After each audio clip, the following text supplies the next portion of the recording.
মাঝে মধ্যে বাসায় যখন থাকি তখন হুটহাট এই ধরনের ফিন্নি বলেন মানে যেটাই হোক মিষ্টি জাতীয় খাবার খাওয়ার জন্য খুব বেশি ক্রেভিং হয়। তো আজও তেমনটাই হচ্ছিল। ভাবলাম কি আর করব, হুট করে প্ল্যান করলাম যে এই সেমাইটা রান্না করে ফেলি। আর এই দুধ সেমাইটা খেতে এত বেশি ভালো লাগে, আমরা দুইজনই খুব বেশি পছন্দ করি। আর শান্ত যেহেতু ওকে মিষ্টি খাওয়ায় না, সেজন্য ওকে আর দিব না, আমাদের দুইজনের জন্যই রান্না করব। সেই জন্য ওই পাতিলে আমি দুধটা আগে থেকেই ফ্রিজ থেকে বের করে গলিয়ে রেখে দিয়েছি। তো পাশের চুলাতে আমি বসিয়ে দিলাম দুধটা।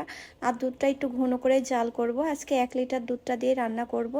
সেজন্য আমি আগে থেকে দুধটা বসিয়ে একটু জাল করে নিচ্ছি ভালো করে। এইভাবে আমি একটা ঘুটনি দিয়ে এইভাবে ঘুটে ঘুটে দুধটা জাল করে নিব। আর ওই চুলাটাতে আমি ভালো করে একটু সেমাইটা ফ্রাই করে নিচ্ছিলাম একটু তেল দিয়ে, আর লাস্টে করে একটু ঘি দিব আর কি। তো ঘির ফ্লেভারটা একটু ভালো লাগে সেজন্য। আর আমি অফ ক্যামেরায় গরম গরম মশলাগুলো দিয়ে দিয়েছি, তেজপাতা, এলাচ, দারুচিনি। এইগুলো ফ্লেভারটা মিষ্টি জাতীয় জিনিসের মধ্যে দিলে খুব বেশি ভালো লাগে। আর আমি যেহেতু খুব বেশি মিষ্টি পছন্দ করি না, একটু অল্প মিষ্টি পরিমাণ মানে মিষ্টিটা একটু অল্প হলে বেশি ভালো লাগে, সেই আন্দাজ করে আমি চিনিটা দিয়ে দিয়েছি।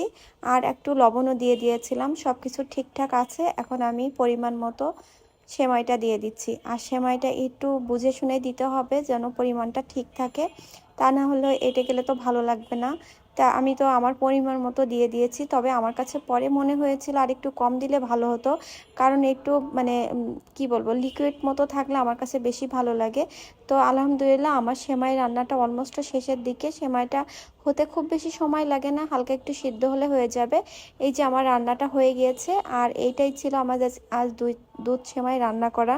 তো আপনাদের কাছে কেমন লাগলো অবশ্যই জানাবেন। আল্লাহ হাফেজ।